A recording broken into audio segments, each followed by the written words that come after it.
Hey there, my name is Ashley Quintero. On Instagram, I am She's the Carpenter. Today I have a fun accent wall that I'm adding to my living room. This wood is from Centennial Woods and the color I'm using is Cheyenne. Now this is a very beginner-friendly DIY, so I hope to encourage you to have the confidence to do this in your own home. Let's get started. I would like to point out the very horrible eyesore of that wallpaper that did not work out very well. My walls are extremely textured. I kind of gave up on it and ended up taking it down. So here you can see I'm using construction adhesive. I'm just laying it there on the board in that pattern. I'm not getting too close to either of the edges because once it's placed on the wall, I don't want to potentially see it where the boards meet.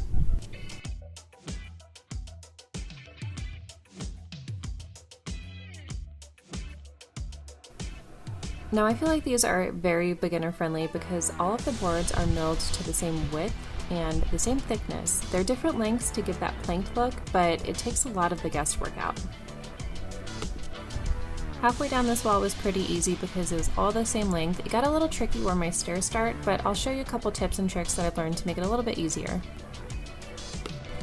You can see here where my stairs start, there's some weird angles going on there, so to take the guesswork out, I'm going to use a contour gauge. I start by placing the top of the gauge where the next board would start as well. I push into the object and it creates a design that I can trace onto my next board. Just so you guys could see a little bit easier, I did trace it onto the lighter side of the board and cut that out with a jigsaw, but typically you would be doing this on the other side. This would come out backwards, which it did. But the one I traced on the correct side fits perfectly. I nailed that in with my bride nailer.